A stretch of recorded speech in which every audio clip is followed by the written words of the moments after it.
Chapter 26. A Quiet Life. I awoke and rushed to rejoin David in the medical bay in the morning. He was already up and happily eating breakfast. Dr. Galen was already in the room. She cradled a prosthetic arm crafted from metal and plastic. It was a dull gray and looked simply like a mechanical recreation of a human arm. It had an elbow, hand, and 5 fingers, just like any other arm. It clinked and clacked as she turned it. Ah, Aubrey, good timing. I was just about to start explaining the prosthetic arm to David. She said. I took a seat next to David, and we both gave her our full attention. Dr. Galen held up the prosthetic arm and turned it as she spoke. You need to place the prosthetic where your old arm was and connect it to your nervous system via the port below your shoulder. You can do this yourself. You'll need to remove it for maintenance occasionally. We'll teach you how to take care of it properly as part of your rehabilitation. She explained. You should be able to move the prosthetic just like you would your original arm. You won't even know the difference. Are you ready to give it a try? I'm ready. David said, nodding. The first time will hurt, Dr. Galen warned. but it will get easier with time and practice. She motioned to me. Aubrey, will you hold him down? I grabbed hold of David by the shoulders. Got him, I confirmed. Dr. Galen lined up the prosthetic arm with the receiving port on David's left side and pushed it in hard. It connected with a pop. David's body convulsed, and he sucked in air in response to the pain. The first time is always the worst. You'll get used to it. Promised Dr. Galen. Can you lift your arm? David strained and contorted his face, trying to move his arm. For all his effort, the prosthetic only lifted a few inches off the bed. That's good. Dr. Galen said excitedly. The connection between the prosthetic arm and your body is working. We'll spend the next week getting you adjusted to using the arm. It will be hard work, but the exercises will help you adjust. The arm lay motionless against David's side in the bed. He scrunched up his face again, and the metal fist of his contorted itself into a shaky thumbs up. All right then, very good. Dr. Galen said, elated. Once you master this, you shouldn't be able to tell the difference between the prosthetic and the arm you were born with.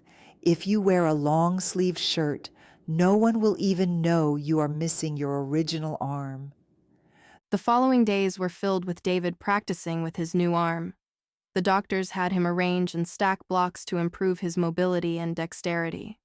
He and I spent our time throwing a ball back and forth to train his accuracy and reaction time.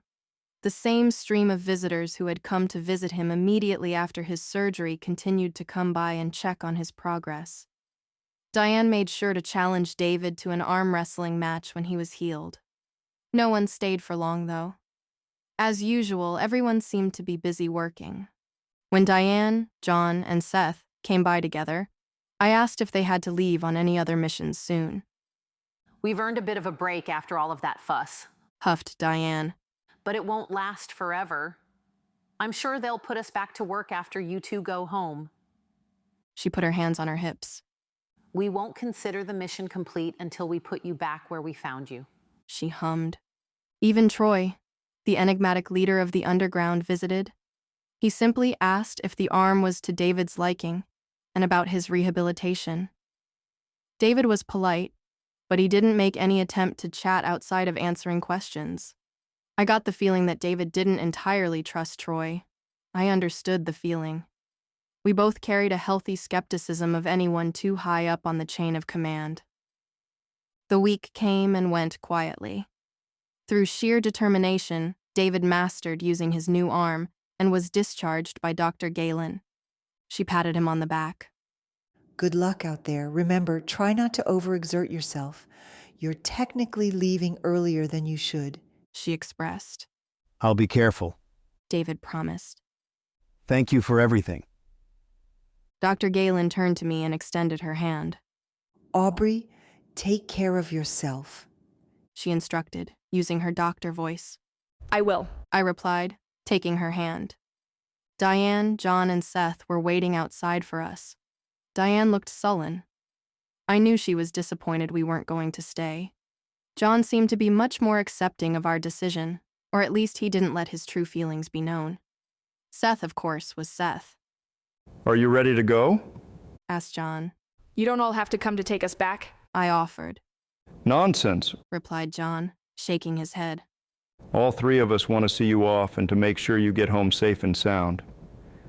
Well, Started Seth. Diane elbowed him in the ribs. All three of us? She beamed. I spun around and took a last look at the massive complex inside the mountain. I looked at the faces of the people rushing around, focused on whatever task the organization had assigned them. I muttered a small thanks to no one in particular. I grabbed the hand of David's new arm. The metal was cold, but as the fingers curled around my own, I could feel it was my brother supporting me. I'm ready. I uttered. We walked to the area where, only a handful of days ago, I had first tumbled down into the base. A simple elevator embedded into the wall was waiting to take us to the surface. It seemed that my exit from this world would be much less exciting than my entrance into it. I was grateful that the method for leaving the underground base didn't involve anything as ridiculous as entering it. We filed into the elevator and John pressed his thumb on a fingerprint scanner. The elevator started to ascend as some light music played in the background. No one spoke. When the elevator halted, we were back in the tunnel of the cave where I had entered. I knew that just outside the tunnel, the very same car that had brought me here would be waiting. I could hear the stream gurgling from somewhere in the cave as I walked down the path toward the light outside. Beside me, David stumbled and stubbed his foot on a rock. Ouch. He complained. Here, I offered.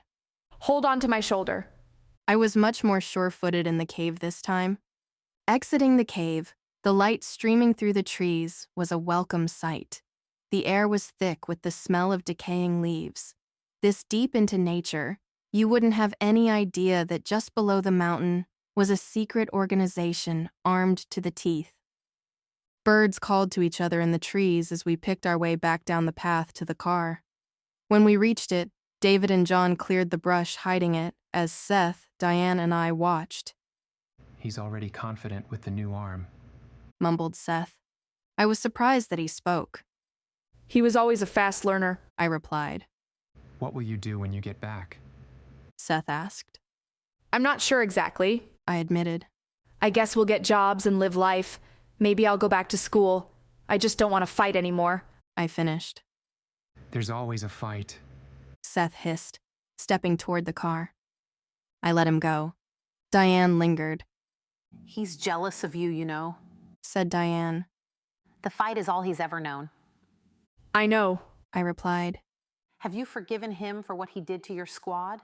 She asked. Before I could answer, she started speaking again. No. Have you forgiven him for what we made him do? She corrected. No, I haven't. I started. Diane looked at the ground, disheartened. I thought about the horrible things the military of Lude was doing behind the scenes. I thought about all of the people they must have used for their experiments. I thought about my place in it all.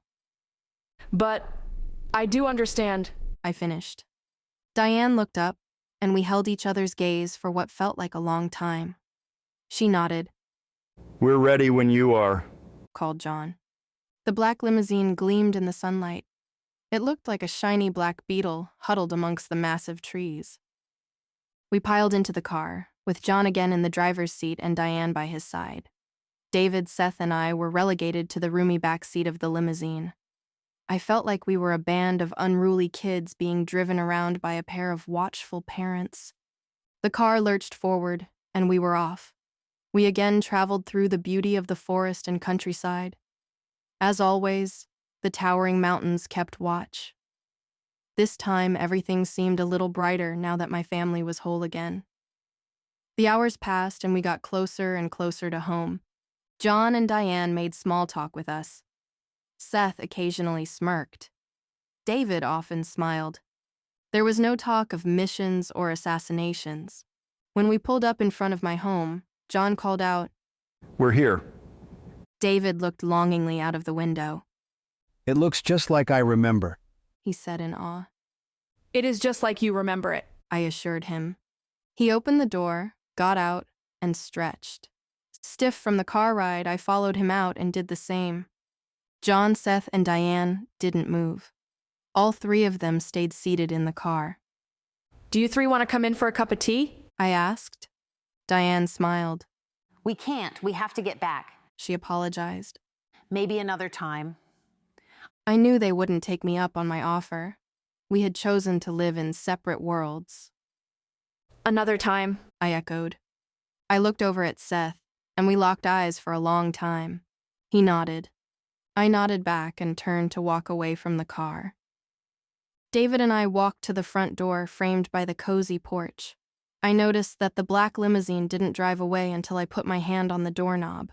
As soon as I touched the cool brass knob, the car pulled away and drove on down the road. I watched it as it got smaller and smaller before. Finally, it disappeared into the distance. I pushed open the front door to our home. David and I looked at each other and smiled. welcome home. I told him. The words were for him, but they were also for me. Now, home is complete.